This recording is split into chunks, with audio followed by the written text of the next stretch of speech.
Okay, in this video, I'm going to show you how to identify the skull of a woodchuck, Marmota monax.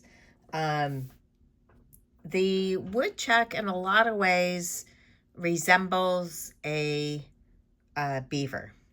It's not as big. It's really robust, but not as robust as the beaver. So, some of the things that I would look at in order to distinguish this in particular. The head of this is really flat, okay? I brought in the beaver here.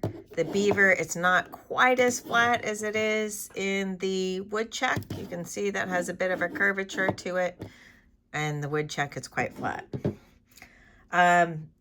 The other thing you can look at in this area, so the eyes would sit right here. So this is the interorbital area here, and you can see how wide that is.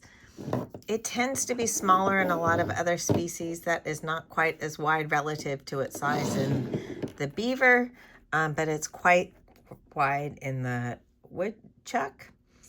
If you look at the zygomatic, it is pretty robust relative to other rodents, but not as robust as it is in the beaver. You can see the profile here. The skull, again, is just really robust like it is in the beaver, but not quite as exaggerated.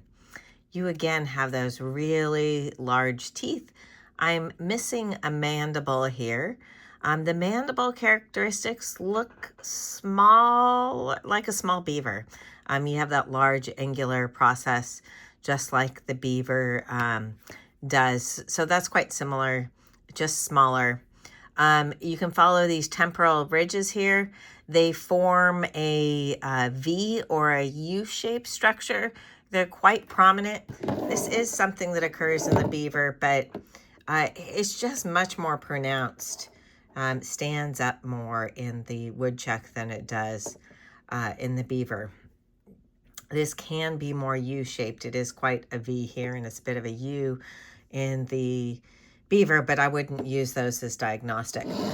So this forms a sagittal crest like we see in the beaver that's going to play an important role for muscle attachment. So in order to distinguish this from a beaver, I would look for a more narrow but robust zygomatic, that really broad space between the orbits, and that nice flat top to the head, but otherwise a really robust and medium-sized skull.